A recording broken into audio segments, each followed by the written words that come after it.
ନମସ୍କାର ବନ୍ଧୁଗଣ। କଥାରେ ଅଛି ଭାଗ୍ୟକୁ କିଏ ଦେଖିଛି, କିନ୍ତୁ ଭାଗ୍ୟକୁ ଦେଖିବାର ଓ ଜାଣିବାର ଇଚ୍ଛା ସମସ୍ତେ ରଖନ୍ତି। ଆଗକୁ ଆସୁଥିବା ସମୟରେ ଦୁଃଖ ରହିଛି କି ସୁଖ, ଏହି କଥାଟିକୁ ଜାଣିବା ପାଇଁ ସମସ୍ତଙ୍କ ମନରେ ଇଚ୍ଛା ରହିଥାଏ। ତେବେ ଆଜି ଆମେ ଆପଣମାନଙ୍କୁ ଜଣାଇବୁ ଯେ କେବଳ ଗୋଟିଏ ନମ୍ବର ବାଛି ଆପଣ କିଭଳି ଭାବରେ ନିଜର ଭାଗ୍ୟ ନିରୂପଣ କରିପାରିବେ। ତେବେ ଆଉ ଡେରି ନ କରି ଆସନ୍ତୁ ଜାଣିବା ଆପଣଙ୍କ ଭାଗ୍ୟରେ କ'ଣ ସବୁ ଲେଖା ହୋଇଛି। ତେବେ ତା ପୂର୍ବରୁ ଯେଉଁମାନେ ଆମ ଚ୍ୟାନେଲକୁ ନୂଆ କରି ଆସିଛନ୍ତି ସେମାନେ ଆମ ଚ୍ୟାନେଲକୁ ସବସ୍କ୍ରାଇବ୍ କରିଦିଅନ୍ତୁ।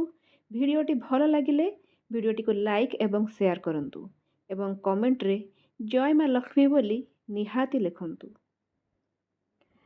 ତେବେ ଉପରେ ଥିବା ଦୁଇଟି ନମ୍ବର ମଧ୍ୟରୁ ଯେଉଁ ନମ୍ବରଟି ଆପଣଙ୍କୁ ଆକର୍ଷିତ କରୁଛି ସେହି ନମ୍ବର ଆପଣ ନିଜ ପାଇଁ ବାଛି ନିଅନ୍ତୁ। ତେବେ ଆପଣ ଏହି ନମ୍ବରକୁ ମନେ ମନେ ବାଛି ନିଅନ୍ତୁ। ଯେଉଁମାନେ ପ୍ରଥମ ନମ୍ବରଟି ଅର୍ଥାତ୍ 444 ନମ୍ବରଟି ବାଛିଛନ୍ତି, ପ୍ରଥମେ ଆମେ ସେମାନଙ୍କ ବିଷୟରେ ଜାଣିବା। 444 ଏହି ନମ୍ବରଟି ବାଛିଥିବା ବ୍ୟକ୍ତି ଜାଣି ରଖନ୍ତୁ କି ଆପଣଙ୍କର ଆୟରେ ବୃଦ୍ଧି ହେବାକୁ ଯାଉଛି। ଆପଣଙ୍କୁ ପଇସା ରୋଜଗାର କରିବାର ଭଲ ମାର୍ଗ ଏବେ ମିଳିବ। ଆପଣଙ୍କର ଆର୍ଥିକ ସ୍ଥିତି ବର୍ତ୍ତମାନ ସୁଦୃଢ଼ ହେବ, କିନ୍ତୁ ନିଜର ବାଜେ ଖର୍ଚ୍ଚକୁ ନିୟନ୍ତ୍ରଣ କରନ୍ତୁ। ପଇସାର ଅଯଥା ଖର୍ଚ୍ଚ କରନ୍ତୁ ନାହିଁ। ଯେତିକି ଧ୍ୟାନ ଆପଣ ପଇସା ବଢ଼ାଇବା ପାଇଁ ଦେଉଛନ୍ତି, ଠିକ୍ ସେତିକି ଧ୍ୟାନ ଆପଣ ପଇସାକୁ ଇନଭେଷ୍ଟ ଏବଂ ସେଭିଂସ୍ କରିବାରେ ମଧ୍ୟ ଦିଅନ୍ତୁ। ଆପଣ ଜୀବନରେ ନିରାଶା ହୋଇ ନୂତନ ଅବସରଗୁଡ଼ିକୁ ହାତଛଡ଼ା କରିଦେଉଛନ୍ତି। ଆପଣଙ୍କ ମନ ସର୍ବଦା ବ୍ୟସ୍ତ ବିବ୍ରତ ରହୁଛି, ତେଣୁ ନିଜ ମନକୁ ଆୟତ୍ତରେ ରଖନ୍ତୁ।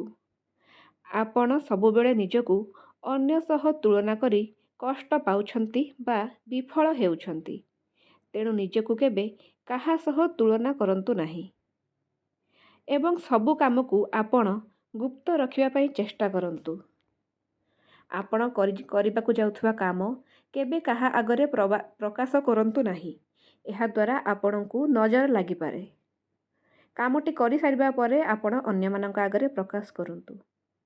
କିନ୍ତୁ ହଁ, ଖୁବ୍ ଶୀଘ୍ର ଆପଣଙ୍କର ଆର୍ଥିକ ଅବସ୍ଥା ସୁଧୁରିବାକୁ ଯାଉଛି।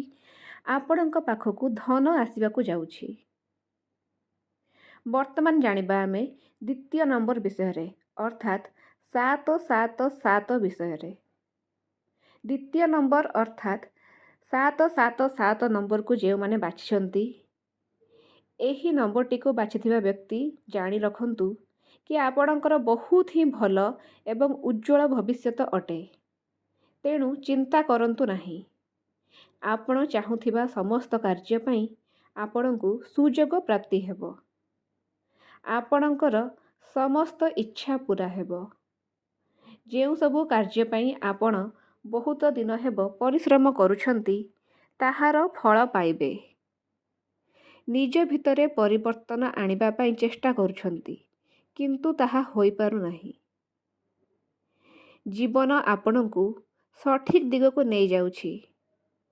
ଟିକେ କଷ୍ଟ ହେବ, କିନ୍ତୁ ଆପଣ ଅଟକିବେ ନାହିଁ। ଜୀବନରେ ବହୁତ ସଂଘର୍ଷ କରିବେ, କିନ୍ତୁ ଏହି ସଂଘର୍ଷର ଫଳସ୍ୱରୂପ ଆପଣ ନିଜ ଜୀବନରେ ଏକ ବଡ଼ ସଫଳତା ହାସଲ କରିବେ। ନିଜ ବିଚାରକୁ ଏବଂ ନିଜର କାର୍ଯ୍ୟକୁ ଅନ୍ୟ ସାମ୍ନାରେ ପ୍ରକାଶ କରନ୍ତୁ ନାହିଁ, ଯାହାଦ୍ୱାରା ଆପଣ ଚଢ଼ୁଥିବା ସିଡ଼ି ଓହ୍ଲାଇବାର ସମ୍ଭାବନା ଆସିପାରେ। ଆଶା କରୁଛୁ ଏହି କଥାଟି ଆପଣଙ୍କ ପାଇଁ ଫଳପ୍ରଦ ହେବ ଏହିସବୁ କଥାକୁ ଧ୍ୟାନରେ ରଖି କାର୍ଯ୍ୟ କରନ୍ତୁ। ଦେଖିବେ ଜୀବନରେ ଅନେକ ସଫଳତା ପାଇବେ। ଜୟ ମା ଲକ୍ଷ୍ମୀ।